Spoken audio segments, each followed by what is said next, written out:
Namaskar. On behalf of Rotary District 3131 and Rotary Club of Pune Metro, I, Rotarian Amita Nene, heartily welcome all of you for today's webinar.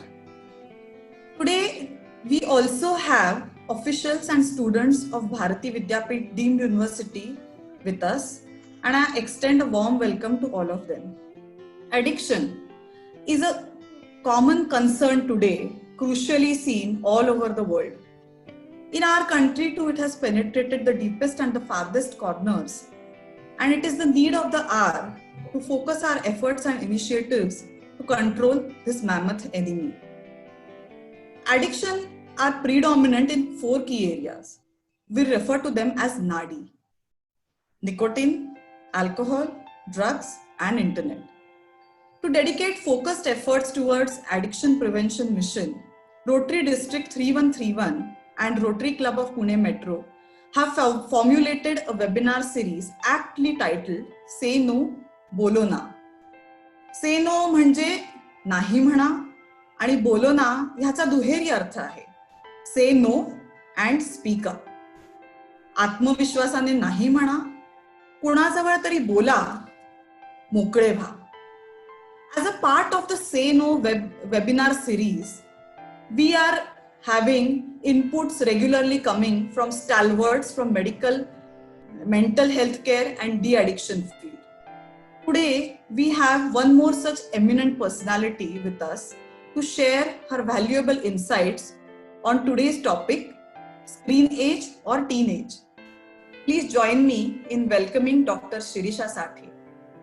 Dr. Shirisha is an Ayurvedic medical doctor and a practicing clinical psychologist for last 20 years and is currently pursuing her PhD on the subject of domestic violence. Dr. Shirisha has many feathers in her cap, being an advisory counselor in the family court, teaching master's students of psychology and occupational medicine, contribution in making of the film Devrai commissioned by Schizophrenia Awareness Association, publishing articles on parenting, co-author of an award-winning book, just to name a few. Associated with a number of NGOs, she has trained at least 5,000 trainers for counseling on issues like domestic violence, addiction, premarital, and marriage counseling. She is associated with Avirat, a government-backed online training program for enabling secondary school teachers to manage children in adolescent age groups. And she has trained over 40,000 teachers amongst even the remotest of villages so far. Currently, is associated with Shyamji Ai Foundation, which focuses on issues related to adolescents and parenting. And to have a conversation with such an illustrious personality, we have another charismatic and accomplished person with us, Rotarian Vandana Joglekar. Vandana has been associated with Rotary since over 4 years now and is currently Service Project Director of Rotary Club of Pune Metro. She is a software engineer by profession and an amazingly talented theatre person who has won state level awards. I request Vandana to initiate today's session. Thanks, Rotarian Amita. नमस्कार शिरीषाताई. नमस्कार. 1986 साली सन मध्ये इंटरनेटचा क्रांतिकारी शोध लागला. स्वप्नवत वाटणारी गोष्ट अस्तित्वात आली. 1990 नंतर त्याची व्याप्ती वाढायला लागली आणि सगळं जग जवळ आलं. Knowledge is not having it but knowing it where to find it. फक्त एका क्लिकवर माहितीचा खजिना उपलब्ध झाला आणि पृथ्वीच्या दुसऱ्या टोकावर असणाऱ्या माणसाशी अगदी समोर बसून असल्यासारखा संवाद शक्य झाला. एवढे त्याचे फायदे असूनही त्याचं व्यसन लागतं हे कसं काय हो? आणि 30 वर्षात एवढं असं काय घडलं की त्याच्यातून मुक्त होण्याकरता आज आपल्याला खटपट करायला लागते? शिरीषाताई. नमस्कार. मी पहिल्यांदाच रोटरी क्लबचे खरंच आभार मानते की मला सगळ्यांची संवाद साधायची संधी दिली. हा विषय खरं तर आता जळीस्थळी चर्चेचा विषय झाला आहे, काळजीचा विषय पण झाला आहे. कारण एका बाजूने तंत्रज्ञानाने आपल्याला माहितीचा इतका मोठा क्षितिजच खुलं केलं जणू काही आपल्यासाठी. अलिबाबाची गुहाच सापडली आपल्याला. पण आपल्याला हे माहिती आहे की तंत्रज्ञान प्रत्येक वेळेला येताना फक्त फायदेच घेऊन येतं असं नाही. कारण तंत्रज्ञान वापरणारा माणूस हा पुन्हा फक्त चांगल्याच आणि मर्यादित गोष्टींसाठीच तंत्रज्ञान वापरेल असं होत नाही. त्यामुळे आता नंतर नंतर हे जे प्रश्न निर्माण झाले आहेत ज्याच्याविषयी आज आपण बोलणार आहोत, ते प्रश्न त्याचा अतिरेक जेव्हा व्हायला लागला तिथून ते प्रश्न सुरू झाले. कारण आपल्याला हे माहितीये की प्रत्येक गोष्टीमध्ये मॉडरेशन हा नेहमी की वर्ड असतो आणि तिथे कुठेही ते वाहवत गेलं, कुठेही त्याने एक LOC ओलांडली की मग त्याचं रूपांतर आणि त्याचे वेगवेगळे दुष्परिणाम व्हायला लागतात. तसंच काहीसं या संपूर्ण तंत्रज्ञानाच्या बाबत म्हणजे विशेषतः इंटरनेट आणि हे सगळे जे माहितीचं जाळं आलं आपल्या समोर खुलं झालं, तिथून हे प्रश्न सुरू झाले. त्यामुळे जसं व्यसनांबाबत इतर आपल्याला जी साधारणपणे व्यसनं माहिती आहेत ती अंमली पदार्थांची व्यसनं माहिती आहे, पण ह्याचे व्यसनासारखे परिणाम दिसायला लागल्यानंतर मग ह्याच्याकडे खरं तर लक्ष वेधलं गेलं. सुरुवातीला हे व्यसनासारखंच काम करेल आणि मेंदूवर याचे व्यसनासारखेच परिणाम होतील अंमली पदार्थांसारखे असं खरंच वाटलं नव्हतं. आणि हे दुष्परिणाम दिसायला लागल्यावरती मात्र सगळ्या जगाचे आणि विशेषतः मेंटल हेल्थच्या फील्डमध्ये काम करणाऱ्यांचे डोळे उघडले, त्यांच्या अँटेनाज ऑन झाल्या आणि मग त्याच्याविषयी भरपूर रिसर्च झाला आणि न्यूरोसायन्सच्या आणि मेंटल हेल्थ मधल्या इतर सगळ्या रिसर्चेस मधनं आता खूप गोष्टी समोर आपल्याला येत आहेत. आणि म्हणून आता ज्या मेंटल हेल्थ मधल्या ज्या डायग्नोस्टिक कॅटेगरीज केल्या जातात तिथे सुद्धा या सगळ्याचा की ज्या गोष्टींकडे आता लक्ष देण्याची गरज आहे आणि ज्याच्यामुळे मानसिक आरोग्य धोक्यात येतं असं सांगितलं जातं, त्याच्यामध्ये या सर्वाचा उल्लेख झालेला आहे. आता तुम्ही म्हणालात त्याप्रमाणे बाकी सर्व पारंपरिक व्यसनं म्हणजे सगळे अंमली पदार्थ हे रासायनिक आहे, त्याचं सेवन केलं जातं. पण इंटरनेटचं तसं नाही, ते बिहेव्हिअरल ऍडिक्शन आपण म्हणता येईल.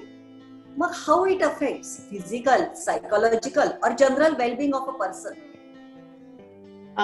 हे खरं आहे तुम्ही म्हणता तसं की इतर सगळ्या पदार्थांमध्ये ती पदार्थ पोटावाटे नाकावाटे कुठून ना कुठून तरी जातात, शरीराच्या आतमध्ये जातात, त्यातली रसायनं आपलं आपलं काम करायला लागतात. परंतु आपल्याला इथे हे समजून घेण्याची गरज आहे की मेंदू मध्ये जे बदल होतात आणि मेंदूवरती त्याचे जे परिणाम होतात ते मात्र अगदी एकसारखे होतात. ते कसे ते तेवढंस मी तुम्हाला सांगते. एक त्यातला मुद्दा असा आहे की आपल्या मेंदूमध्ये म्हणजे ज्याला बेसिक फंक्शनल युनिट म्हणतो नर्वस सिस्टीमचं, ज्याला न्यूरॉन्स असं म्हटलं जातं, साधारणपणे 10वी पर्यंतच्या सायन्समध्ये कुठे ना कुठेतरी याचं, त्यामुळे मला असं वाटतंय की आपल्या श्रोत्यांना आणि आपल्या ऑडियन्सला न्यूरॉन म्हटल्यानंतर साधारण आठवत असेल सायन्स मधलं. नक्कीच. तर हे कुठलेही दोन न्यूरॉन्स एकमेकांना कधीच डायरेक्टली कनेक्टेड नसतात, त्यांच्यामध्ये एक गॅप असते. आणि दुसरा भाग असा की आपल्या 5ही सेन्सरी ऑर्गन मधनं कुठलाही फॉर्म ऑफ एनर्जी जरी आला, म्हणजे आता उदाहरणार्थ मी बोलताना तुमच्या कानावरती साऊंड एनर्जी जाते, परंतु तिथे ती जेव्हा म्हणजे मग ती तुमच्या आधी कानाच्या पडद्यावरती ती साऊंड वेव्ह आदळणार, मग मधल्या कानामध्ये, मग आतल्या कानामध्ये, अशा पद्धतीने ती ट्रॅव्हल करते आणि न्यूरॉनच्या संपर्कात ती जेव्हा येते तेव्हा त्याचं कन्व्हर्शन इलेक्ट्रिकल इम्पल्स मध्ये होतं. आणि मग हे आपल्या 5ही सेन्सरी ऑर्गन मध्ये, म्हणजे डोळ्यांच्या रेटिनावरती लाईट रेज पडलेले असतात, ती लाईट एनर्जी असते, पण ऑप्टिक नर्व जिथे सुरू होते तिथे त्याचं कन्व्हर्शन हे इलेक्ट्रिकल इम्पल्स मध्ये होतं.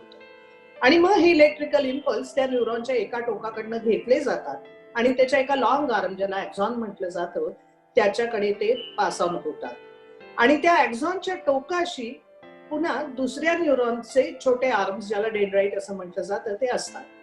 आणि इथे गंमत अशी होते की हा इलेक्ट्रिकल इम्पल्स जेव्हा त्या ॲक्झॉनच्या टोकापाशी येतो तेव्हा तिथे काही केमिकल्स, ज्यांना न्यूरो ट्रान्समिटर्स असं म्हणतात, ती तिथे सिक्रीट होतात आणि ह्या न्यूरो ट्रान्समिटर्सचं काम इतकंच की इकडचा इलेक्ट्रिकल इम्पल्स दुसऱ्या सेलकडे घेऊन जायचा. म्हणजे एखाद्या नावाडाने तीरावरच्या या तीरावरची माणसं पुढच्या तीरावरती समोरच्या तीरावर नेऊन जावी, तशा पद्धतीने या इलेक्ट्रिकल इम्पल्सला इकडून तिकडे पाठवण्यामध्ये ही न्यूरो ट्रान्समिटर्स काम करतात आणि तो इलेक्ट्रिकल इम्पल्स पुढच्या पेशीमध्ये गेला की ती आपापल्या जागी परत जाते, ज्याला न्यूरोसायन्सच्या भाषेमध्ये रिअपटेक असं म्हटलं जातं. थोडंसं तांत्रिक आहे, पण हे समजून घेणं जास्ती गरजेचं आहे. नाही तर मग काय होतं ना की व्यसनाबाबत मग ते नुसते सल्ले होत राहतात. मग मुलंही काय आणि सगळेच जण ऐकताना सल्ले ऐकतात, मग त्याचे डूज अँड डोंट्स सगळीकडे सांगितले जातात.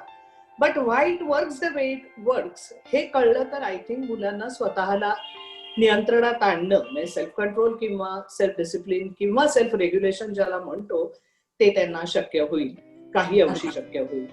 अगदीच जाता जाता उल्लेख करायचा तर डिप्रेशन मध्ये असलेल्या व्यक्तीला अगदी पूर्वी आवडत असलेल्या आणि पूर्वी ज्याच्यातनं आनंद मिळत होता अशा गोष्टी करण्यास आता रस वाटत नाही. ज्यावेळेला डिप्रेशन घेतं त्यावेळेला कुठल्याच गोष्टी त्या व्यक्तीला कराव्याशा वाटत नाही. याची 2 कारणं, ते आनंद केंद्र पुरेसं ऍक्टिव्हेटच होत नाही, रिवॉर्ड सेंटर पुरेसं ऍक्टिव्हेट होत नाही, कारण ह्या रसायनांमध्ये तिथे काही कमतरता निर्माण झालेली असते.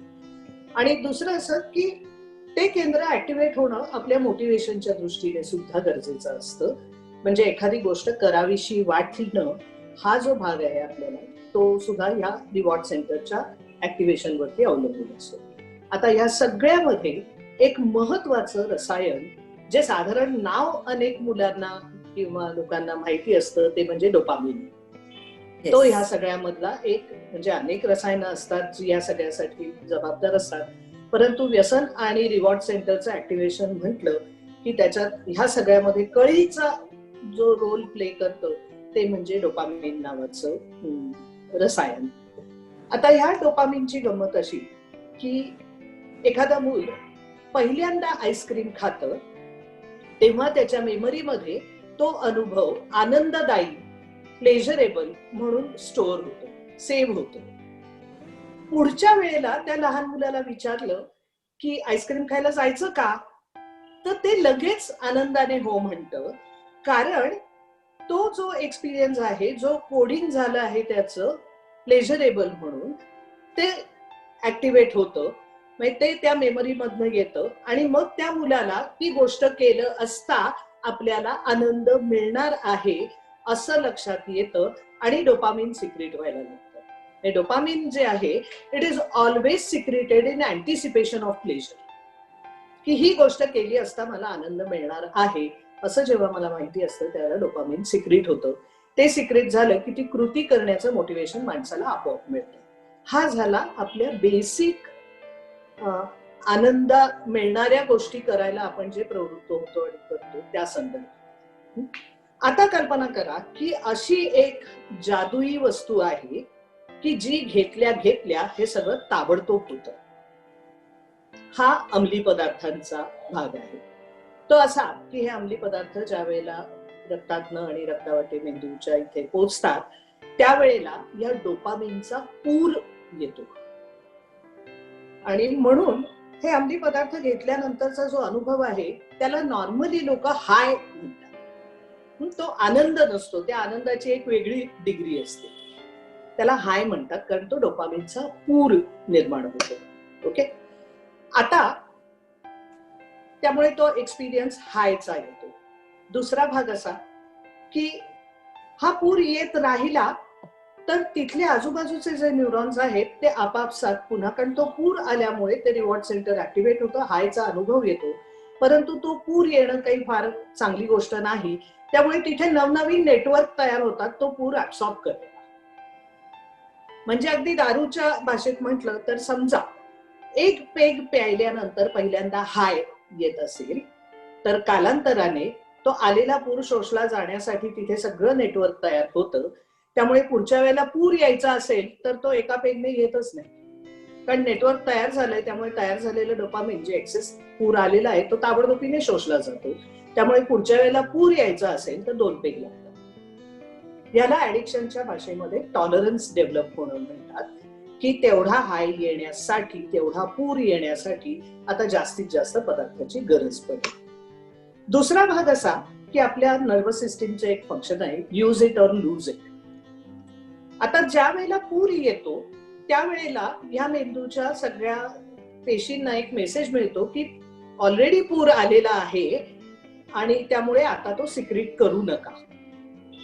डोपामिन सिक्रेट करायचं त्या थांबतात आणि असं वरचेवर जर ते होत गेलं तर हळूहळू त्यांची डोपामिन सिक्रेट होण्याची त्यांची क्षमताच हळूहळू खाली यायला लागते.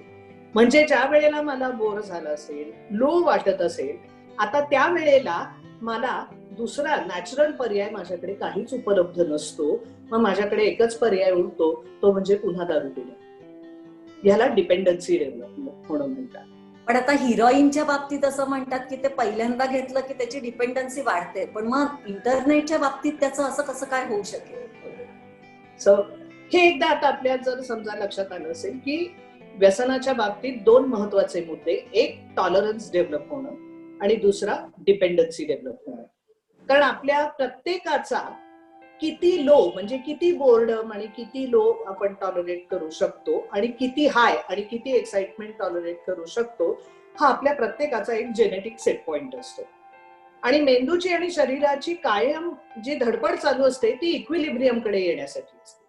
त्यामुळे लो वाटलं की आपण साहजिकच अशा गोष्टींचा विचार करायला लागतो ज्याच्यातनं आपल्याला आनंद मिळेल, कारण तो इक्विलिब्रियम मध्ये येण्यासाठी तो लो लिफ्ट होण्याची गरज आहे. आता ही गरज म्हणजे आता 3 गोष्टी की रसायनांचा रोल मेंदूमधला, ऍडिक्शन मध्ये जे निर्माण होतं ते टॉलरन्स आणि डिपेंडन्सी, आणि तिसरा भाग आपल्या प्रत्येकाचा जेनेटिक सेट पॉइंट ज्याच्यातनं मेंदू नेहमी इक्विलिब्रियमला येण्याचा प्रयत्न करतो. त्यामुळे लो असेल तर हाय, आणि तोच अनुभव आपल्याला उलटा पण येतो की काही वेळेला खूप एक्साइटमेंट झाली किंवा उदाहरणार्थ या तरुण मुलांची अगदी जोरदार पार्टी आदल्या रात्री झाली तर दुसऱ्या दिवशी सकाळी सगळेजण असे शांत असतात, एकमेकांशी कोणाला बोलायची पण इच्छा नसते, कारण ती जी एक्साइटमेंट आलेली असते मेंदूमध्ये, अराउझल वाढलेलं असतं, तर मेंदू ते अराउझल खाली आणण्याचा प्रयत्न करतो, इक्विलिब्रियमला येण्याचा प्रयत्न करतो. आता ह्या 3 घटना आपण डोळ्यासमोर ठेवल्या तर इंटरनेटच्या बाबतीत किंवा स्क्रीनच्या बाबतीत काय होतं, तर मुळात आपण एखादी साधी सोशल मीडिया किंवा फेसबुक सारखं एखादा हे समोर ठेवला तर मुळातच मला काहीतरी सांगायचं असतं, मग मी कुठेतरी गेलीये त्याचा फोटो अपलोड करायचा असतो, अमुक करायचं असतं, ते इतरांनी अप्रिशिएट, कारण to connect to each other ही माणसाची अगदी नैसर्गिक गरज आहे. टू बिलॉंग ही माणसाची गरज आहे. आणि मग त्यावेळेला त्या पद्धतीचे प्रतिसाद समोरून यायला लागले की मला छान वाटतं. आता हे छान वाटणं ज्या वेळेला घडायला लागतं, पहिल्यांदा घडतं मला छान वाटतं, पुढच्या वेळेला मला माहिती असतं की ते छान वाटणार आहे म्हणल्यानंतर डोपामिन सिक्रेट होतो, कारण तो अनुभव हा पहिल्यांदा प्लेजरेबल म्हणून माझ्या मेंदूमध्ये साठवला. आता इथे तो पदार्थ पोटावाटे रक्तात गेलेला असो किंवा नसो, मुळात प्लेजरेबल एक्सपिरियन्स असा माझ्या मेमरी मधनं समोर आला, आणि if I anticipate pleasure after doing something, dopamine secrete होणार. आता हे इन्स्टंट झालं. आता इथे आपण ट्रिपला जाण्याचा 1 महिनाभर लॉंग ड्रॉन प्रोसेस बघा, आणि दुसरा प्रोसेस जो आहे जो क्विक आहे, फास्ट आहे, गॅरंटीड आहे, एम्प्लिफाईड आहे and available at my finger tips आहे. तर मग माझा ओढा कोणाकडे राहणार? माणूस म्हणून शॉर्ट टर्म गेन हा आपला बायोलॉजिकल हँडिकॅप आहे. त्यामुळे माणूस म्हणून माझा ओढा कुठे राहणार? ट्रिप मध्ये जाण्यातनं 1 महिनाभर लॉंग ड्रॉन प्रोसेस मध्ये, मित्रमंडळींबरोबर खेळायला गेले तर त्यातनं मिळणाऱ्या आनंदामध्ये त्याच्यातही अडथळ्याची शर्यत असते, त्याच्यातही 4 लोकांशी जमवून घ्यायला लागतं, सोशल गॅदरिंग्स मध्ये येणारी मजा मग तिथे 4 लोकांचं सांभाळून घ्यायला लागतं. ह्या सगळ्या अडथळ्याच्यापेक्षा मला एक खात्रीशीर जादूची कांडी मिळालीये ज्याच्यातनं हे ताबडतोबीने होतं म्हटल्यानंतर, आणि म्हटलं तसं की एकदा ही प्रक्रिया सुरू झाली ना की मग तो पदार्थ पोटात गेलाय काय आणि डोळ्यासमोर आहे काय. आणि म्हणून पॉर्न ऍडिक्शन असो, स्क्रीन ऍडिक्शन असो, इंटरनेटचं ऍडिक्शन असो, गेमिंगचं ऍडिक्शन असो, सगळीकडे हेच घडतं. इव्हन गॅम्बलिंग मध्ये हेच घडतं. गॅम्बलिंग मध्ये सुद्धा कुठलाच पदार्थ पोटात जात नाही, पण मेंदूमध्ये जे घडतं ते हेच घडतं. आणि म्हणून सुरुवातीला 10 मिनिटं खेळून मजा येणारं मूल हळूहळू थोडा वेळ अजून, थोडा वेळ अजून, थोडा वेळ अजून म्हणत राहतं, आणि मग ते 1.5 तास, 2 तास, 4 तास केव्हा होतात, कारण आता तो हाय येण्यासाठी तेवढा अर्ध्या तासाचं पुरत नाही. पण मग आता सध्या तुम्ही म्हणताय तशी त्या पोस्टला व्हॅलिडेशन किंवा त्याला किती लाईक्स मिळाले ह्याची खूप अँझायटी आणि ऑब्सेशन आहे. हा म्हणजे ऍडिक्शनचाच प्रकार आहे का? करेक्ट. कारण माझं पोस्ट करायचा अवकाश की मग माझं लक्ष प्रत्येक नोटिफिकेशनवर टिंग वाजलं की माझं लक्ष जातं, टिंग वाजलं की माझं लक्ष जातं. बिकॉज काय झालंय ना, आणि या सोशल मीडियाने तुम्हाला एक मेसेज दिला आहे सगळ्यांना की to be alone is the most horrible thing in. आणि त्यामुळे स्वतःमध्ये रमणं, स्वतःची कंपनी एन्जॉय करणं आणि एकटं वाटणं आणि एकटं असणं यातला जो फरक आहे तो ज्या सोशल मेसेजेस मुलांपर्यंत पोहोचतायत त्यातनं इतका तो गंभीर झाला आहे की जणू काही तुम्ही एकटे असलात तर ह्याच्या इतकं हॉरिबल काहीही नाही. पण ह्याच्यामुळे आभासी जगतात आपण जास्त रममाण होतोय. हो, मुलं आणि आपण असं नाहीये का? तसेच झाले आहे. आणि म्हणून मग या मुलांमध्ये विशेषतः असं झालं आहे ना की आपण ज्या वेळेला मित्रमंडळींबरोबर किंवा रिअल लाईफ सिच्युएशन मध्ये लोकांशी इंटरॅक्ट करत असतो तेव्हा खूप गोष्टी तिथे घडत असतात. मग कधी आनंद असतो, कधी डिस्कम्फर्ट असतो, कधी एम्बॅरेसमेंट असते, कधी सॅडनेस असतो, कधी कोणीतरी काहीतरी बोलतं म्हणून अँगर असतो. सो हे अनुभव जेवढे आपल्याला येत जातात तेवढं we learn to deal with messy emotions. आणि हा आपल्या सोशल ब्रेनच्या डेव्हलपमेंट मधला खूप मोठा भाग आहे. दुसरा भाग त्यातला असा आहे की आपल्या संपूर्ण कम्युनिकेशन मध्ये फक्त 7% हे व्हर्बल असतं, उरलेलं पॅराव्हर्बल असतं. म्हणजे आई एखादी चिडली असेल आणि मुलाचा हात घट्ट धरून, काही बोलत नसेल पण घट्ट मुलाचा हात धरून मनगट धरून जर ती घेऊन जात असेल तर म्हणून मग त्या आई चिडलीयस का माझ्यावर. आता हे कुठून कळलं? आई काहीही शब्द बोलत नाहीये, काहीही बोलत नाहीये, परंतु हाताचा जो स्पर्श आहे आणि त्याची जी पकड आहे. सो आपला 93% part of our communication is always paraverbal. आता हा पॅराव्हर्बल मध्ये ब्रेन अनेक गोष्टी क्यूज उचलत असतो आणि त्याच्यातनं काही गोष्टी इन्फर करत असतो. म्हणजे समोरचा माणूस जर चिंतेत असेल, ताणात असेल तर आपल्याला त्याची नजरानजर झाल्या आपण म्हणतो की काय रे, काही झालंय का, स्ट्रेस मध्ये दिसतोय. कारण त्याचा चेहरा, मग त्याच्या कपाळाला असलेल्या आठ्या असतील, अशा अनेक गोष्टी आहेत ज्या आपल्याला दिसतात आणि आपण म्हणजे ते बोलताना मेंदू ते इन्फर करत असतो की हे क्यूज असतील. तर आता झालंय असं ह्या तरुण मुलांचं किंवा आताच्या लहान मुलांचं की हे रिअल लाईफ सिच्युएशन मध्ये कुठेच नाहीयेत. त्यामुळे एक समोरच्या जित्या जागत्या माणसाचे ज्या सगळ्या बॉडी लँग्वेज मधनं, टोनल क्वालिटीवरनं हे सगळं जे आपण क्यूज उचलत असतो ते क्यूजच मेंदूला मिळत नाही.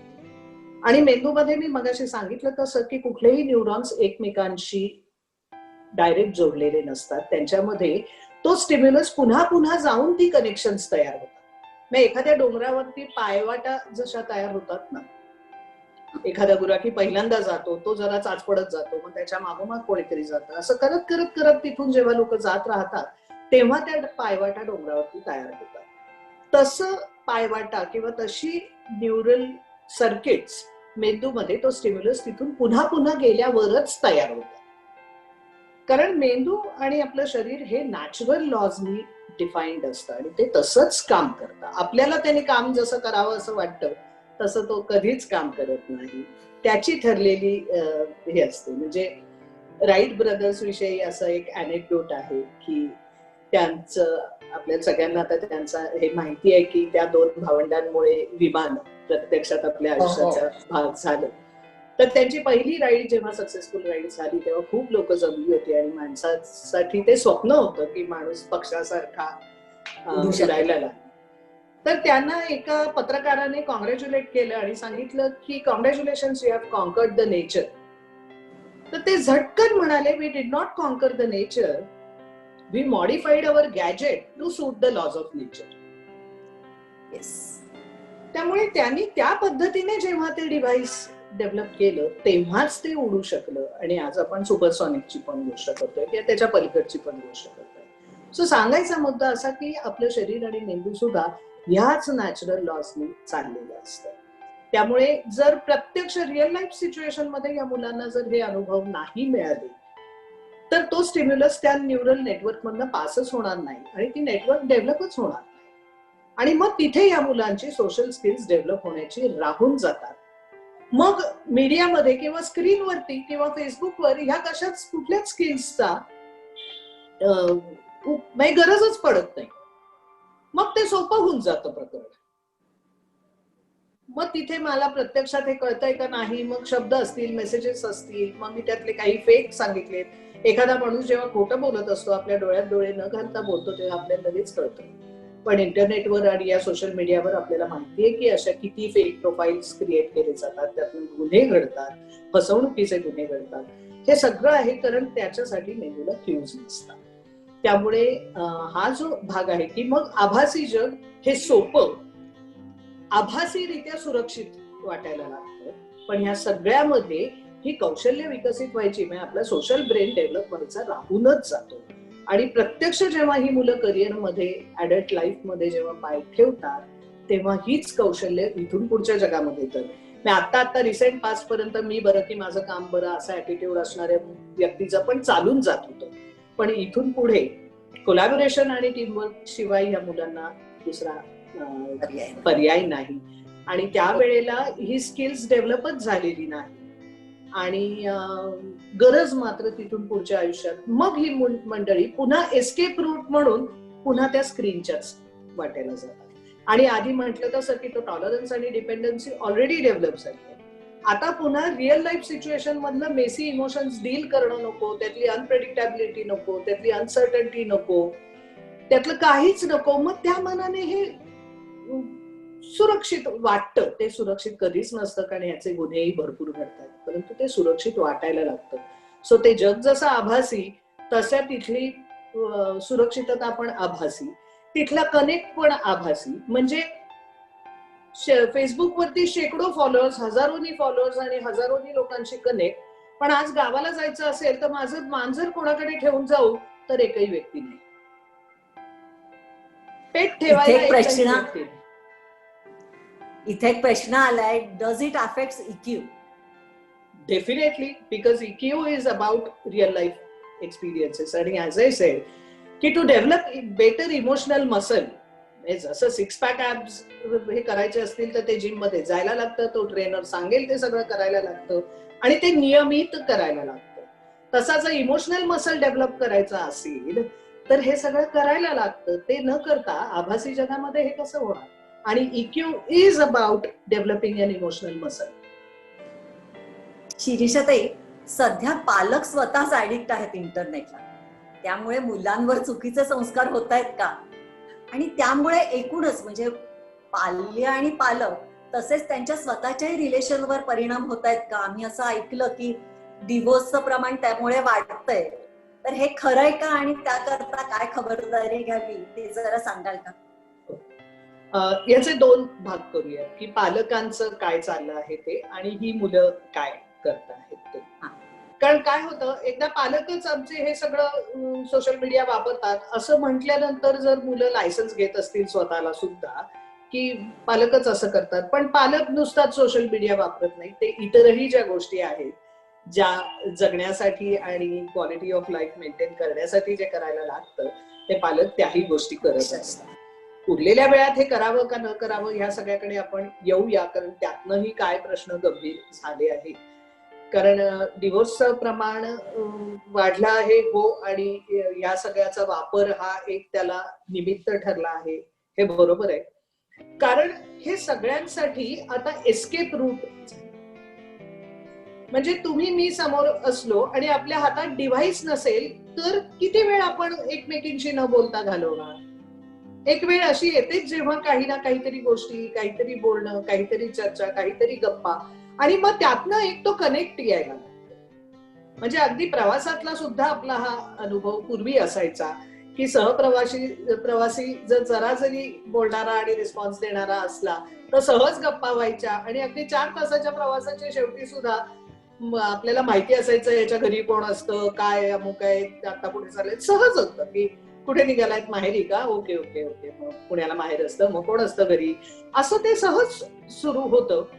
पण हेच तुमच्याकडे डिव्हाइस आहे, माझ्याकडे डिव्हाइस आहे, तर मला तुमच्याशी न बोलता तासन तास आपण शेजारी बसून, गुलजारच्या एका कवितेमध्ये त्याने एक वाक्य मानवी नातेसंबंधाच्या संदर्भात त्याच्या 3 ओळींच्या कविता त्रिवेणी आहे. त्याच्यात त्याचं एक खूप सुंदर वाक्य आहे की हात भर की फासले को उम्रभर चलना पडतो. तसं ते इतकं छोटस अंतर आहे, पण आता तर त्या डिव्हाइसमुळे गरजच पडत नाही आणि त्याच्यामुळे तो एस्केप रूट अवेलेबल असतो. पण दुसरी गरज अशी खरंच जी मानवाची नैसर्गिक आहे इज टू कनेक्ट. कारण Yes. आपण माणूस हा प्राणी म्हणजे इव्होल्युशनच्या याचा सुद्धा विचार केला ना तर एकटं जगण्यासाठी म्हणजे सेल्फ प्रोटेक्शन आणि सेल्फ प्रिझर्वेशनसाठी माणसा इतकी कमकुवत स्पीशीज कुठलीच नाही. आपल्याकडे स्व संरक्षणासाठी काहीही नाही नव्हतं, पण इतर काही गोष्टी आणि मेंदू म्हणजे all weapons are extensions of our limbs actually. पण माणूस जे सोशली कनेक्टेड राहायला लागला तो not by choice but by force. कारण तो एकटा जगायला आणि सेल्फ प्रिझर्वेशन साठी पहिल्यापासून असमर्थ होता. त्यामुळे to belong and to connect ही अनेक कोटी वर्षांपासून ब्रेन मध्ये हार्ड वायरिंग त्याचं झालेलं आहे. So we are program for that. आणि आता म्हणायचं तर डे टू डे लाईफ मध्ये मला सुरक्षेसाठी दुसऱ्या कोणाबरोबर राहण्याची गरज नाहीये असं मला आता वाटतं. परंतु ही गरज जी नैसर्गिक गरज आहे ती मात्र हार्ड वायर्ड आहे मेंदूवर. त्यामुळे माणसाची आता गंमत अशी होतीये की नैसर्गिक गरज टू कनेक्ट. आणि म्हणून एकटेपणाचे प्रश्न आता खूप गंभीर व्हायला लागले. डिप्रेशनचे प्रश्न गंभीर व्हायला लागले. डिप्रेशनचे प्रश्न का गंभीर व्हायला लागले, ते का वाढायला लागले? कारण असं म्हणतात की पुढच्या दशकामध्ये सगळ्यात जास्ती मृत्यूला कारणीभूत होणारा तो आजार असणार आहे. मग हे कुठून आलं? म्हणजे आपल्या ज्या नैसर्गिक गरजा आहेत ज्या अनेक कोट्यावधी वर्षापासून हार्डवायर्ड आहे आपला मेंदू, त्या पूर्ण होण्यासाठी स्वतःला सक्षम करण्याऐवजी आपण मला तुझी गरज नाही ह्या पद्धतीने आपण एस्केप रूट शोधतो आणि मग ती गरज पूर्ण व्हायची राहूनच जाते. आणि मग रिअल लाईफ सिच्युएशन मध्ये मात्र पुन्हा या मुलांना एकटं पडल्याची भावना येते. कारण खरोखरी ती म्हटलं तसं की एकटं असणं आणि एकटं वाटणं याच्यात खूप जमीन आसमानाचा फरक आहे. तर हा जो भाग आहे तिथे मला असं वाटतं की तिथे हे पालकांच्या बाबतीत. त्यामुळे मुलांनी हे लक्षात घ्यायला पाहिजे की पालक नुसतं तेवढं नाही करत, इतर अनेक गोष्टी करतात. दुसरा त्यातला जो महत्वाचा भाग मुलांनी लक्षात घेण्याची गरज आहे ते ज्या वयोगटामध्ये आहे की ज्याला टीनेज ब्रेन म्हणतात. आता न्यूरोसायन्समुळे ह्या मेंदूच्या विषयी अनेक वैशिष्ट्य समोर आलेली आहेत. त्यात 2-3 गोष्टी मला असं वाटतं की अत्यंत महत्वाच्या आहेत. एक म्हणजे आपल्या कपाळाच्या मागे जो मेंदूचा भाग असतो आणि त्यातलाही रिसेंटली डेव्हलप ज्याला प्रीफ्रंटल कॉर्टेक्स असं म्हणतात, तो भाग जो आहे मेंदूचा तो सगळी एक्झिक्युटिव्ह फंक्शन्स जी आपल्या आयुष्यातली असतात ती तो करत असतो. आणि त्याच्यामध्ये एक महत्वाचं केंद्र असतं ज्याला सेल्फ रेग्युलेशन सेंटर असं म्हणतात. म्हणजे मला जे हवंसं वाटतंय आणि तरी सुद्धा मी विचार करते की हे मला गरजेचं आहे का आणि मी स्वतःला थांबवते, ह्याच्यासाठी जे केंद्र काम करतं ज्याला सेल्फ रेग्युलेशन सेंटर असं म्हणतात, ते केंद्र ह्या वयाच्या मेंदूमध्ये वर्क इन प्रोग्रेस असतं. त्यामुळे बरं जिथे मेंदूमध्ये लॉजिकल थिंकिंग, लॉजिकल रिझनिंग किंवा अनालिटिकल थिंकिंग असं जिथे चालतं तिथे तिथलं वायरिंग बऱ्यापैकी ह्या वयाला डेव्हलप झालेलं असतं. त्यामुळे ह्या मुलांना लॉजिकली काही सांगितलं तर कळतं का? हो कळतं. पण ते अंमलात आणण्यासाठी जे सेल्फ रेग्युलेशन सेंटर लागतं की मला जे कळलंय पण मला जे खुणावतंय आणि मला जे हवंसं वाटतंय तिथे न जाता मी स्वतःला ताब्यात ठेवायचंय, तर त्याच्यासाठी there is no mechanism in place. Okay. त्यामुळे सेल्फ रेग्युलेशन सेंटर हे वर्क इन प्रोग्रेस असल्यामुळे पण बाकीची केंद्र ही तिथलं वायरिंग नीट झाल्यामुळे आणि ही केंद्र आणि सेल्फ रेग्युलेशन सेंटर ह्याच्यामधले पाथवे डेव्हलप न झाल्यामुळे कळतंय पण वळत नाही, हे पालकांनी पण समजून घेण्याची गरज आहे आणि मुलांनी पण हे समजून घेण्याची गरज आहे. हे का? तर ज्या वेळेला आपण पुढे काय मेजर्स घ्यायची याच्याविषयी जेव्हा बोलू तेव्हा हे सांगू, तेव्हा मी हे नक्की सांगेन की हे लक्षात का घ्यायचंय. So number 1 self regulation centre पुरेसं काम करत नाही.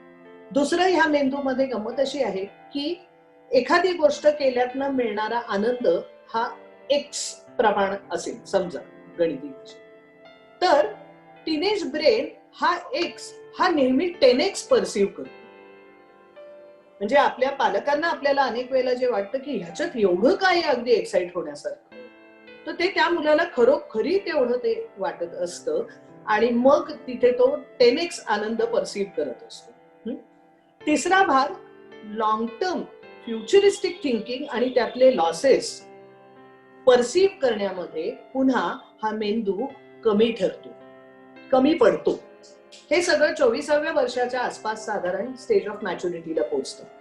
त्यामुळे इमिजिएट रिवॉर्ड अँप्लिफाईड दिसणं, long term negative consequences perceive न करता येणं, लॉजिकली ते कळणं पण सेल्फ रेग्युलेशन सेंटर पुरतं फंक्शनल नसल्यामुळे कळलेलं न वळणं, ह्या कात्रीत ही मुलं सापडतात.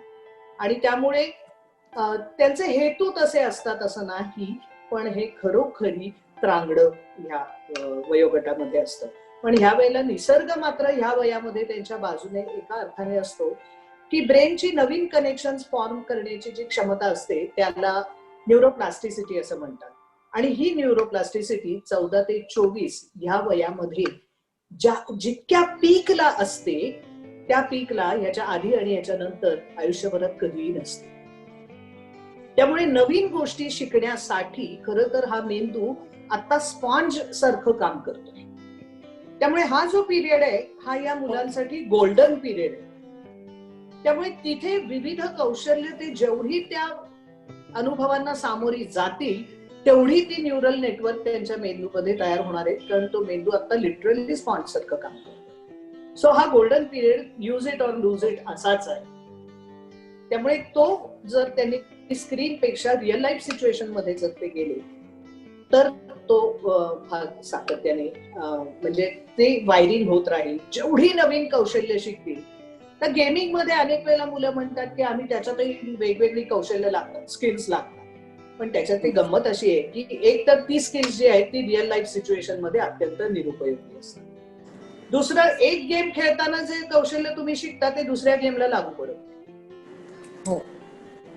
आणि ऍडल्टहुड मध्ये तुम्हाला रिअल लाईफ मध्ये जगायचंय. त्यामुळे ही स्किल्स डेव्हलप होणं, ह्याच्यासाठी जेवढं एक्सपोजर, जेवढे एक्सपिरियन्सेस ते घेतील, जेवढ्या मेसी इमोशन्सना सामोरे जातील, तेवढं हे सगळं त्यांचं नीट होणार आहे. कारण मग जो सेल्फ रेग्युलेशन सेंटर डेव्हलप न झाल्याचा जो मुद्दा आहे तो इथे येतो की त्यावेळेला हे ओळखून, हे मी मगाशी सांगितलं की ह्याचं त्यांनी एक्सक्यूज म्हणून वापर न करता हा त्यांचा हँडिकॅप आहे ह्या वयातला, हे लक्षात घ्यायचंय. आणि जर हा गोल्डन पिरियड हातनं घालू द्यायचा नसेल तर त्यांनी होऊन हे कंट्रोल जर इतरांच्या हातात दिले, पालकांच्या हातात दिले. घरामध्ये नॉर्मली उलट होतं की पालक कंट्रोल करायच्या मागे लागतात, मग ती मुलं त्याला रिबेल करत राहतात. त्याऐवजी मुलांनी हे जर ओळखलं की आता there is no mechanism in place आणि हा जर वेळ मी आता असा घालवला तर हा वेळ माझ्या आयुष्यात मेंदूच्या बाबतीत नवीन वायरिंग आणि स्किल शिकण्याच्या बाबतीत परत येणार नाहीये. So they are going to lose the bus. त्यामुळे ते कंट्रोल त्यांनी होऊन समोरच्याच्या हातात दिले, पालकांकडे दिले. मग फोन असेल, हे असेल की म्हणजे मुळात मेडिकल मधल्या emergency services, fire brigade, defence services आणि पोलीस हे सोडले ना तर बाकी कोणाच्याही वाचून जगातलं कोणाचंही काही अडत नाही, खरं सांगायचं. त्यामुळे हे ओळखून जर ह्या मुलांनी किंवा मग हा घरामध्येच जर तो दंडक असेल ना, नियम असेल की एकतर बेडरूम्स मध्ये कोणाचेही फोन असण्याची गरज नाही आणि मग डायनिंग टेबलवर नाही, असे काही झोन असायला पाहिजे की जिथे नो मोबाईल, सायलेंट म्हणजे नो डिव्हाइस. तर आणि हे कंट्रोल त्या मुलांनी होऊन दिले तर मग त्यांच्याकडे हे आहे. कारण ते टफ आहे, त्यांनी ठरवलं तरी त्यांचं त्यांना सहजच जमणार नाही. त्यामुळे ऍडिक्शन बाबत सुद्धा नाही मी ठरवलं की मी करीन बरोबर, मला माहिती असं ते म्हणत असले याचा अर्थ ते खोटं बोलत नसतात. त्यांना मनोमन ती इच्छा असते, पण there is no mechanism in place, how they will do it. त्यामुळे त्यांनी अगदी खरं बोलत असले तरी सुद्धा ते त्यांना जमणार नसतं. ते त्यांनी मान्य केल्याशिवाय ते स्वतःच हे प्रगती नाही साधू शकत. इथे एक चॅटबॉक्स मध्ये प्रश्न आलेला दिसतोय. यासीन मान्सूर भारतीय विद्यापीठाचा तो विचारतोय की how could I know that I am being addicted to internet. Okay, याच्या काही खुणा सांगते की प्रत्येक व्यक्ती हे तपासून बघू शकते. एक पहिली गोष्ट अशी की मी अगदी आपल्या संवादाच्या सुरुवातीला ट्रिपचं उदाहरण दिलं होतं की एक लॉंग रन प्रोसेस आहे, एक काहीतरी आपण गोष्ट करायची ठरवतो आणि त्यातनं एक माफक आनंद मिळतो. तर अशा प्रकारचे जे अनेक आपले अनुभव असतात, मग मित्रमंडळींबरोबर गप्पा मारणं किंवा एखादा स्पोर्ट्स असणं किंवा एखादी हॉबी असणं, हाताने काहीतरी गोष्टी करणं, गार्डनिंग करणं, अशा अनेक आपल्या गोष्टी असतात की ज्याच्यात ज्या करण्यात आपल्याला आनंद मिळतो. परंतु ती प्रक्रिया मी मगाशीच म्हटलं तसं बॅकफायर होणारी नसते, कारण तिथे मेंदूच्या कुठल्याही नैसर्गिक प्रक्रियेला धक्का लागत नाही. तर अशा गोष्टी करण्यामध्ये ज्या वेळेला त्या व्यक्तीला आनंद वाटेनासा होतो किंवा त्यात इंटरेस्ट वाटेनासा होतो, ही पहिली खूण आहे की आपण ऍडिक्शन कडे जायला लागलेलो आहोत. So if the person is not able to be happy after doing certain things which like in day to day life, ज्या सोशल इंटरॅक्शनच्या असतील, हॉबीच्या असतील, काही मग गाणं असेल, काही किंवा अगदी भटकायला जाणं असेल, ट्रेकला जाणं असेल, स्पोर्ट्समध्ये सहभागी होणं असेल, अशा कुठल्याही गोष्टींमध्ये आता रस वाटेनासा जातो, रस वाटेनासा होतो, इंटरेस्ट वाटेनासा होतो आणि मग सदा सर्व काळ जे काही बरा वेळ घालवायला, टाइमपास करायला, इथपासनं ते मजा करायला, सगळ्यासाठी जेव्हा इंटरनेट जवळचं वाटायला लागतं आणि तेवढं एकमेव गोष्ट दिसायला लागते, तेव्हा त्या व्यक्तीने ओळखून घ्यावं की आपला प्रवास ऍडिक्शन कडे सुरू झाला.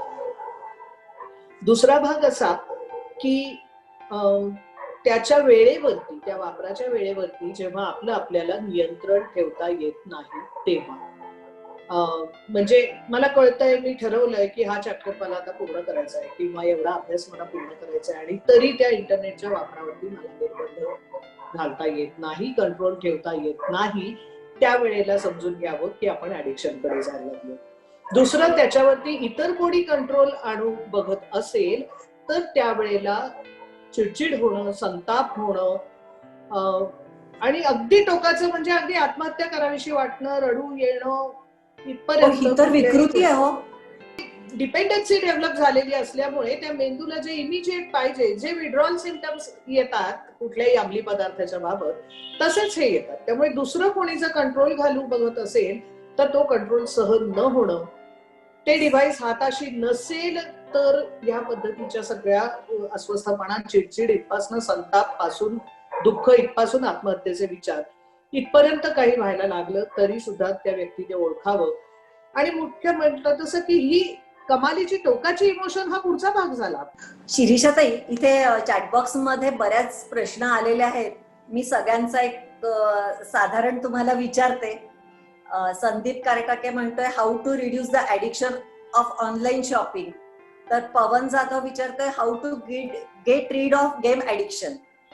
वैभव लोखंडे विचारतोय are there any rehabilitation centres of internet addiction. तर ऐश्वर्या विचारते how can family and friend support the person to reduce the internet addiction. म्हणजे overall how to prevent it, parents how to come out of it. इथे 2-3 गोष्टी मला असं वाटतंय की एक, पालकांनी काय करावं, मुलांनी स्वतःने काय करावं आणि इतर काय सिस्टीम त्यांच्यासाठी हेल्पिंग सिस्टीम अवेलेबल आहे, अशा 3 ह्याच्यात मला असं वाटतंय आपल्याला याचा विचार करायला पाहिजे. पालकांनी एक तर खूप महत्वाची गोष्ट जी लक्षात घेण्यासारखी आहे, ज्याच्यासाठी मी मगाशी टीनेज ब्रेन विषयी बोलले, तिथे एक लक्षात घ्या की it is more about bringing a change without blaming they. दोष न देता बदल घडवून आणणं ही भूमिका पालकांना बजावायला लागते. नाहीतर मग हल्लीची मुलं हा ऐकतच नाही, हा बेजबाबदार आहे, आम्ही एवढे कष्ट करतो पण हा ऐकतच नाही, याला व्यसनच लागलंय, त्याला भविष्याची काही पडलेली नाहीये, असे जे सगळे आरोप केले जातात त्यात तर प्रत्यक्षात तो प्रश्न सुटायला मदत होत नाही. हे का होतंय एकदा लक्षात आल्यानंतर आपण त्या दिशेने बदलाच्या दिशेने जे प्रयत्न करायला पाहिजे तिथला मग संवादाचा पॅटर्नच बदलतो की हो मला माहिती आहे हे तुला अवघड आहे, तुला कळतंय हेही मला कळतंय, काय करूया आपण ह्याच्यामध्ये, तू देशील का, तू होऊन मोबाईल माझ्या हातात देशील का, काय करूया. कारण हे मेकॅनिझम तुझ्या आता मेंदूमध्ये फुल फ्लेज काम करतच नाहीये, ते आता मॅच्युरिटीच्या लेवलला पोहोचलेलंच नाहीये. So it is going to be tough. तू कितीही ठरवलंस तर it is going to be tough. It is not about who you are as an individual. It is not about your sense of responsibility. Nothing. It is not about us. It is not about our disrespect. Nothing out of that. It is just inability to do so because there is a limitation. There is a biological handicap in this age. मग काय करूया ह्या पद्धतीची मग चर्चा होऊ शकते जिथे काही ना काहीतरी एक कोड ऑफ कॉन्डक्ट किंवा बिल ऑफ राईट्स आपण म्हणतो की हा हक्क मला हवा असेल तर मग ही जबाबदारी मी काय पार पाडणार. मग ह्या सगळ्याला ऍक्सेस असण्याचा हक्क आहे मला असं जर मला वाटत असेल तर त्याच्या बरोबरीने येणारी जबाबदारी कुठली याचा विचार मग विद्यार्थ्यांनी करायला पाहिजे. आणि मग पालक आणि मुलांमध्ये या पद्धतीचा संवाद होतो. मुलांनी काय करायचं ह्या बाबतीत तर मुळातच आपला मेंदू ह्या बाबतीत सक्षम नाही हे लक्षात घेऊन जेवढे आनंदाने हे कंट्रोल समोरच्या हातात देता येतील तेवढे द्यावे. कारण सतत निसरड्या वाटांवरती जायचं आणि मग घसरू नये याच्यासाठी प्रयत्न करत राहायचं याच्यामध्ये मुलांची खूप एनर्जी खर्च होते, ताण येतो. आणि हे सतत इंटरनेट आणि हे त्याचं मुळात वेळी अवेळी हे सगळं सुरू होतं. झोपेचं त्याच्यातनं म्हणजे अनेक वेळेला उशिरापर्यंत मुलं हे सगळं बघत राहतात आणि त्याने मेंदूचा अराउझल, कारण स्टिम्युलसची इंटेन्सिटी जेवढी जास्त तेवढं मेंदूचा अराउझल लेवल वाढते आणि मग नंतर त्यांना येते ती झोप नसते, ते एक्झॉशन असतं. आणि म्हणून मग ही मुलं सकाळी उठली तरी फ्रेश नसतात, ती स्लीप डिप्राइव्ड राहतात. आणि मग स्लीप डिप्राइव्ड राहिली की त्यांची इतर कॉग्निटिव्ह फंक्शन्स जी आहेत ती सगळी खाली यायला लागतात आणि मग त्याचा परिणाम अकॅडमिक्स वरती दिसायला लागतो. सो नुसतं वेळेचं गणित करून चालत नाही. अनेक वेळेला पालकांमध्ये आणि मुलांमध्ये आर्ग्युमेंट असं होतं की मी इतकाच वेळ बघतो, मी तितकाच वेळ बघतो. सो नुसत्या वेळेने म्हणजे how much time is enough और how much time is a good time या प्रश्नाला असं उत्तर देता येत नाही. कारण तुम्ही केव्हा किती वेळ काय बघता आहात आणि त्याने ब्रेनची अराउझल लेवल किती वाढती आहे आणि त्यामुळे तुम्ही स्लीप डिप्राइव्ड राहता आहात का, फक्त एक्झॉशन येऊन तुम्हाला फटीग येतोय का. मग त्याची साधे चिन्ह आहेत की सकाळी उठल्यानंतर फ्रेश वाटत नसेल तर समजायचं की आपली वेळही चुकती आहे आणि प्रमाणही जास्ती होते. ओके. त्यामुळे नाहीतर कॉग्निटिव्ह फंक्शन्स वरती परिणाम होणार आहे, त्याचा परिणाम सगळा त्यांच्या अकॅडमिक परफॉर्मन्सवर होणार आहे. आणि कितीही आवडो अथवा न आवडो मार्क ही आपल्या शिक्षण व्यवस्थेमध्ये किल्ल्या आहेत. पुढच्या सगळ्या पाथवेजच्या ह्या किल्ल्या आहेत आणि ह्या किल्ल्या जर या मुलांच्या हातात बसतील तर पुढचे पाथवेज त्यांच्यासाठी अवघड होणार आहे. So if they want to be in a position of choice तर मग त्यांनी ह्या गोष्टी स्वखुशीने आणि हे लक्षात घेऊन मान्य केलं पाहिजे. त्याच्यात इतर कुठल्याच गोष्टींची सरमिसळ करता कामा नये. त्यामुळे मुलांनी हे नक्की करावं, टाइम लिमिट करावा नुसतं. आणि म्हटलं तसं की त्या लिमिटला, कारण डिपेंडन्सी आणि टॉलरन्स डेव्हलप झाला तर तो लिमिट करता येणार नाही. त्यामुळे त्याच्या आधीच, कारण ऍडिक्शन मधलं म्हणजे सबस्टन्स ऍडिक्शन मधलं जगभरातलं रिकव्हरीचं प्रमाण हे कितीही चांगलं मॉडेल असलं तरी 5 ते 6% पेक्षा अधिक नाही. त्यामुळे ऍडिक्शन बाबत प्रिव्हेन्शन हाच एकमेव उपाय आहे. त्यामुळे मुलांनी हे लक्षात घेण्याची गरज आहे, कारण टेक्नॉलॉजी हा त्यांच्या आयुष्याचा अविभाज्य भाग असणार आहे.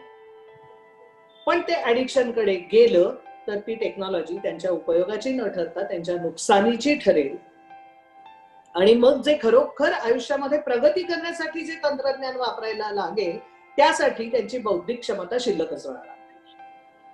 त्यामुळे मुलांनी हे ओळखायला पाहिजे आहे की शॉर्ट टर्म मला जे गेन मिळत आहेत त्यापेक्षा सुद्धा लॉंग टर्म गेनसाठी जर आता मेंदू आपला सक्षम नसेल तर त्याचे काही कंट्रोल्स आपण स्वखुशीने इतरांना द्यावे.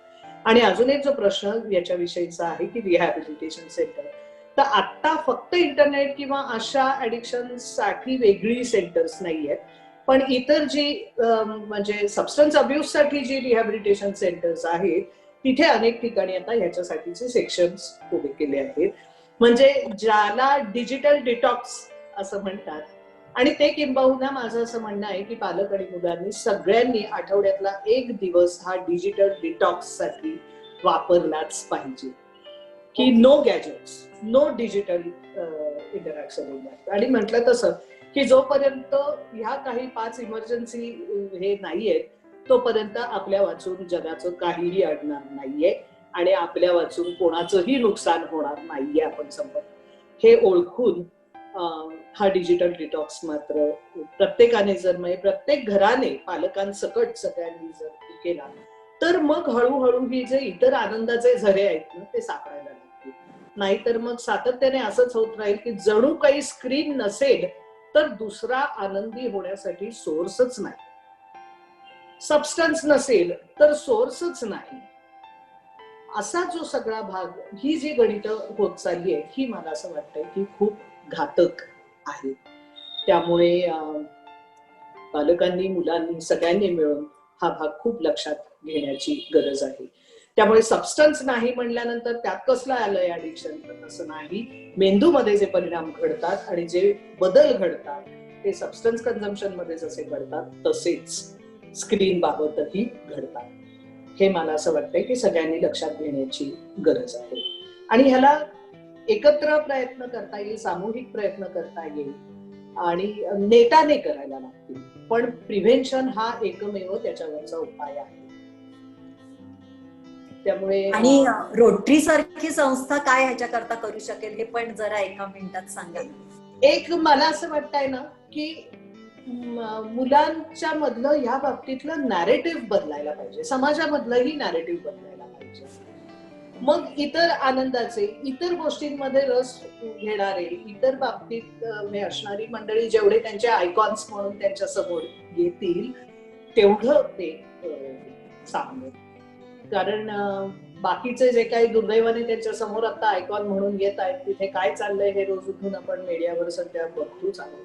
तर त्याच्याऐवजी इतर खूप कन्स्ट्रक्टिव्ह कामं करून आनंदाने जगणारी जी त्यांच्या वयाचीच अनेक मुलं आहेत की जी खूप गोष्टी करता आहेत आणि खूप आनंदी आयुष्य जगतायत, हेल्दी निरोगी नातेसंबंध अनुभवतायत, अशी मुलं मुली त्यांच्या वयाची त्यांच्यापेक्षा थोडीशी मोठी की जिथे त्यांना वाटेल की हे अचिवेबल आहे अशा जेवढे त्यांच्या संपर्कात येतील, हे नॅरेटिव्ह जेवढं बदलेल ना समाजातलंच, तो त्यातला एक मुख्य मुद्दा आहे. आणि I think rotary can play a great role as far as changing the narrative is concerned. Okay. सध्या दिवसेंदिवस नेटचा तर यूज वाढतोच आहे, तो वाढतच राहणार आहे. मध्यंतरी सोशल डिलेमा हा चित्रपट बघितल्यावर हे अतिशय प्रकर्षाने जाणवलं. म्हणजे मी त्याच्याबद्दल काही बोलण्यापेक्षा तुम्हीच बोललेलं बरं. पण मला असं विचारायचं की ह्या कंपन्या जे आपल्याला ऍडिक्शन इंड्यूस करतात त्याच्यातनं बाहेर येण्याकरता आता काय काळजी आम्ही घेतली पाहिजे, करायला पाहिजे, हा तुम्ही टेक अवे मेसेज द्यावा अशी मी तुम्हाला विनंती करते. अगदी. एक तर मी आता तुम्ही ज्याचा उल्लेख केला त्या डॉक्युमेंटरीचं सगळ्या विद्यार्थ्यांना सांगू इच्छिते की ज्यांना ज्यांना शक्य आहे त्यांनी ही डॉक्युमेंटरी बघितलीच पाहिजे. कारण ज्या ज्या सोशल मीडियाचा ते वापर करतायत, मग ट्विटर असो, फेसबुक असो, युट्यूब असो, गुगल असो, त्या सगळ्या गोष्टी म्हणजे त्या सगळ्या कंपनीज मध्ये, त्या सगळ्या ऑर्गनायझेशन मध्ये काम करणारी टॉप नॉच मंडळी तुम्हाला ते सांगता आहेत. त्यामुळे त्याच्यात विश्वास ठेवण्यासारखं नाही, हे फेक आहे, उगाच काहीतरी सांगताय असा मुद्दाच नाहीये. ज्यांनी हे क्रिएट केलंय तीच मंडळी या बाबतीत आता खूप कन्सर्न्ड आहेत आणि त्यांनीच ही सगळी डॉक्युमेंटरी तयार केली आहे.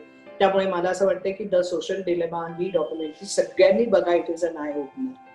ह्याच्यामधल्या काही गोष्टी ज्या आहेत, म्हणजे एक वाक्य त्यातलं खूप मला स्वतःला लक्षात राहिलं आणि हिट झालं आपण ज्याला म्हणतो ना, ते असं आहे की if you are not paying for the product that means you are the product. Yes. म्हणजे ह्या सगळ्या गोष्टी, यातलं सगळं अर्थकारण जे आहे ते ऍडव्हर्टाइजमेंट वरती आहे. आणि मग हे जे ऍडव्हर्टायझर्स असतात हे कसं ठरवतात की कुठली ऍडव्हर्टाइजमेंट केव्हा पॉपअप करायला पाहिजे, ह्याच्यासाठी तुमची प्रत्येक स्क्रीनवरची मूव्ह ही बॅकएंडला बघितली जाते, त्याचं अनालिसिस केलं जातं. सो थोडक्यात तुम्ही कसा विचार करावा तुम्ही काय करावं ह्या सगळ्यासाठी ह्या सगळ्या डेटाचा वापर केला जातो. So you are the product. Yes. आणि मग तिथून त्याचा सगळ्याचा वापर करून ठरवलं जातं की तुम्ही काय क्लिक कराल. म्हणजे युट्यूब वरती तुम्ही एक हे करा की तिथे खाली सजेशन्स आहे, तर त्याच्यामध्ये मग तुमचं हळूहळू ते टोन केलं जातं. तुम्ही कुठल्या पद्धतीचे विचार ते अजून भक्कम, आणि त्यातनं मग हळूहळू खूप दरी निर्माण होते. आणि ते या डॉक्युमेंटरीमध्ये खूप यांनी सांगितलंय, आणि ज्या लोकांनी सांगितलंय तीच याचे सगळे क्रिएटर्स आहेत.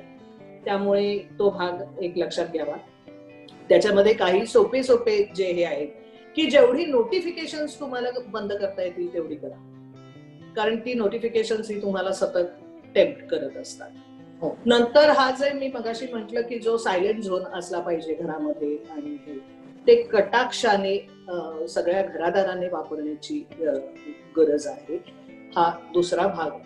तिसरा म्हटलं तसं की ह्या टीनेज मुलांनी खरोखरी रिअल लाईफ मध्ये लागणारी जी स्किल्स आहेत ती स्किल्स डेव्हलप होण्यासाठी रिअल लाईफ एक्सपिरियन्सेस मध्ये स्वतःला झोकून देणं हे त्यातला खूप महत्वाचा भाग आहे.